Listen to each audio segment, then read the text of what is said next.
All right, so now that we know how things are moving, we have a little bit more of some tricks that make it sound a little bit more like kind of like how Hendrix does it.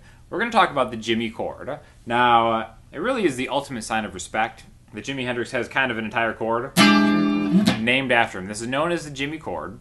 There is a more professional name for it. The 7#9 chord would be the stuffy music term for it, but it is widely known as the Jimmy Chord, and it's going to replace the 5 chord, okay? So, no matter what level you're at, you can do this chord. In fact, we've already done pretty much the exact same chord earlier when we played this B7 chord. We're going to take that same shape. So let's go back to the B7, all right? Middle finger, 2A, pointer finger, 1D, ring finger, 2G, and let's move this all the way up until you're rooted on the 7th fret with your middle finger, all right? So now we're 7A, 6D, and 7G, okay?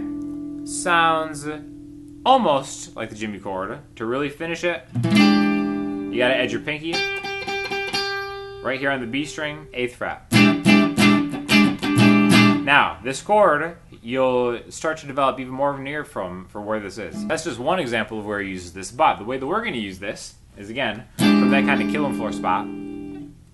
This is going to replace the 5 chord, what we did before, which really makes a lot of sense because look where we're rooted. We're rooted on the 5 chord in this key of A, remember? 1, 4, and 5. So, let's stick with, I'm going to jump back and forth between the riff and the dominant 7 chord, just like we did kind of at the end of the last video, where we're going to have the first bar and the second bar.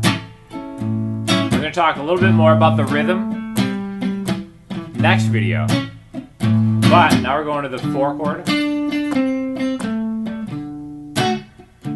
back to the 1 chord,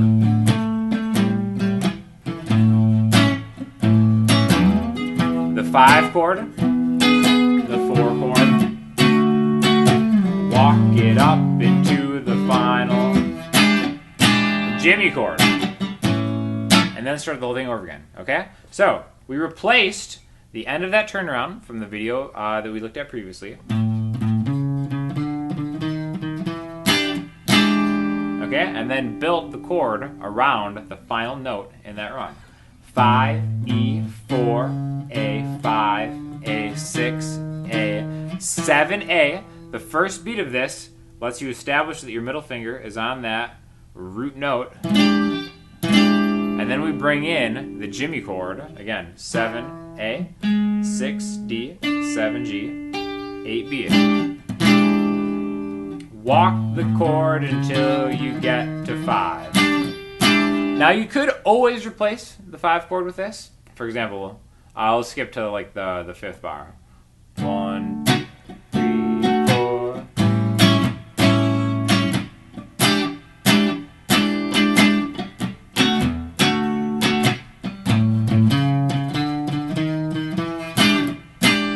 And it works, okay? You can always use the 5 chord as a Jimmy chord. I think it works a little bit better as just the 5 chord in the turnaround.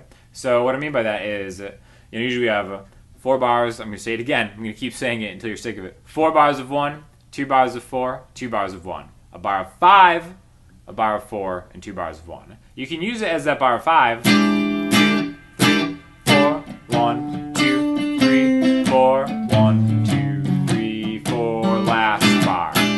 I think it works better, and Jimmy kind of uses it more as the 12th bar in the 12th bar blues instead of as the first time you go to the 5 chord from the 1 bar of 5, 1 bar of 4, 2 bars of 1.